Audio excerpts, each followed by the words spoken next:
Attention, derrière cette Oscar 750S se profile l'armada des Aston Martin. La marque anglaise est toujours à la recherche de sa première victoire dans la Sarthe et ce n'est pas faute d'avoir essayé. Elle s'y est engagée dès 1928 et a toujours été présente depuis 1931, finissant 3 fois deuxième et 2 fois troisième. L'année 59 sera-t-elle la bonne? Beaucoup le pensent et même l'espèrent. Mais pour cela, il faudra vaincre une autre armada, celle des Ferrari, qui ne seront pas moins de 11 au départ. Allez, il est temps de se rendre sur le circuit et de voir de plus près encore ces fameuses Ferrari, les officielles étant les dernières versions de la 250 TR. Olivier Jeandebien, tenant du titre avec Phil Hill, s'installe dans une voiture 77 kg plus légère que celle de l'année précédente, avec un moteur V12 de 3 litres, développant un peu plus de 300 chevaux et disposant d'une nouvelle boîte de vitesse à 5 rapports. Les autres équipages sont Berra Gurney et Da Silva Ramos Allison. La concurrence est prévenue, Ferrari va tout donner pour aller chercher une 4e victoire dans la Sarthe après celle de 1949, 54 et 58.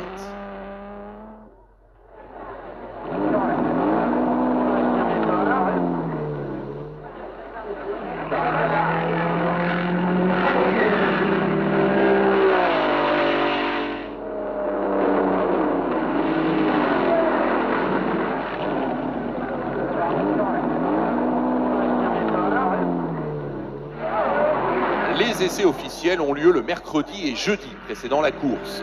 En tout, cela fait 9 heures d'essais pour les concurrents. 97 demandes d'engagement avaient été reçues par l'ACO, 60 voitures sont autorisées à prendre part aux essais et 54 pour la course. Le meilleur temps va être réalisé par Dan Gurney sur la Ferrari numéro 12 en 4.033. Mais son coéquipier Jean Berra n'est pas content. Le team manager de Ferrari, Romolo Tavoni, a imposé à ses voitures une limite au régime moteur pour ménager les blocs. L'ambiance n'est donc pas parfaite au sein de la Scuderia, mais pourtant les concurrents sont loin. Stirling Moss, par exemple, sur l'Aston Martin numéro 4, qu'il partage avec Jack Fairman, ne tourne qu'en 4.18. Il est même devancé par la Jaguar de Masten Gregory.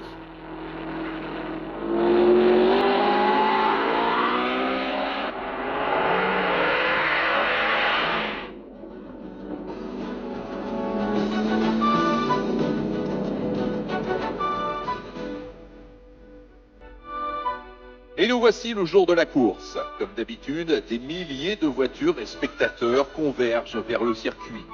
On s'en sort bien. Le samedi 20 juin, au matin, au réveil, c'est une forte pluie qui tombait sur la ville du Mans et ses environs. Mais petit à petit, la météo s'est arrangée et c'est même une forte chaleur qui règne désormais.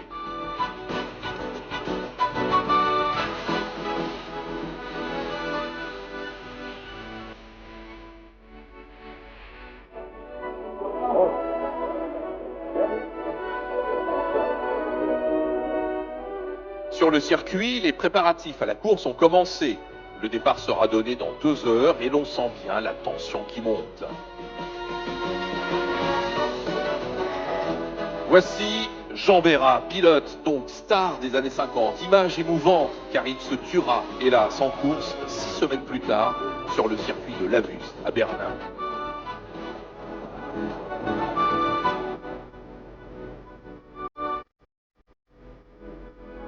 Il y a de bien curieuses créatures sur cette ligne droite principale. En tout cas, le compte à rebours continue et il n'y a plus qu'1 heure à attendre.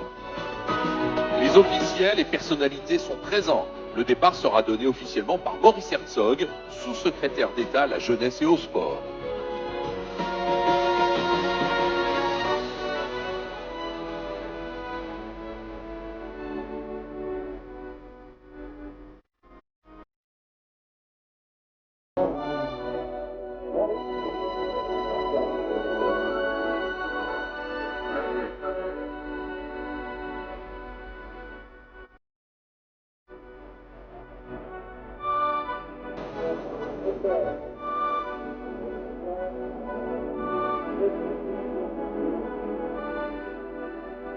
Il est maintenant 16 h, le grand moment est arrivé, la 27e édition des 24 heures du Mans est partie.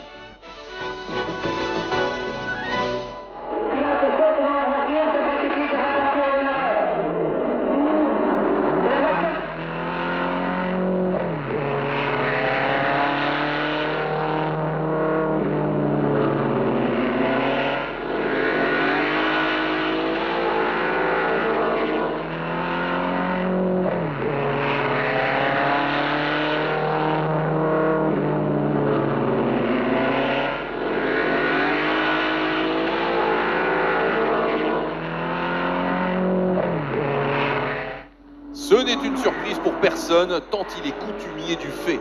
Stirling Moss s'était lancé le premier, il sert de lièvre pour Aston Martin et surtout pour forcer Ferrari à augmenter son rythme. Ça commence d'ailleurs mal pour les rouges, puisque Jean Bérat a calé 2 fois au moment du départ, il n'est que 15e à la fin du premier tour.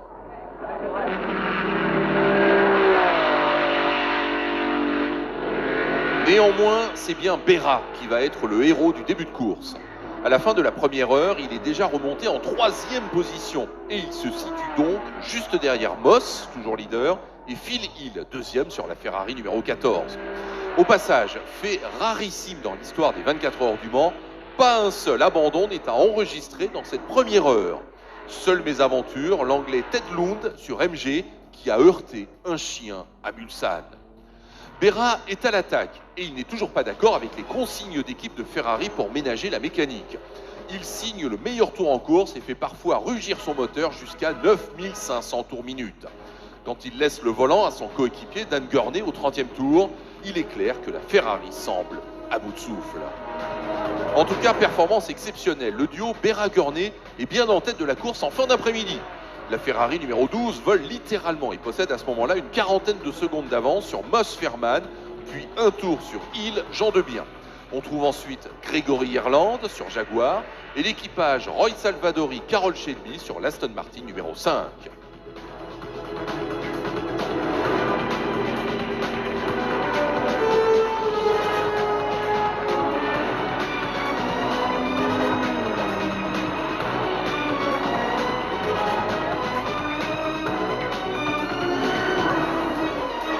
Souci pour la Fraser-Nash Le Mans Coupé numéro 60 et l'équipage d'Ashwood Wilkes. Ils peuvent repartir, mais ils abandonneront à la 5e heure sur accident.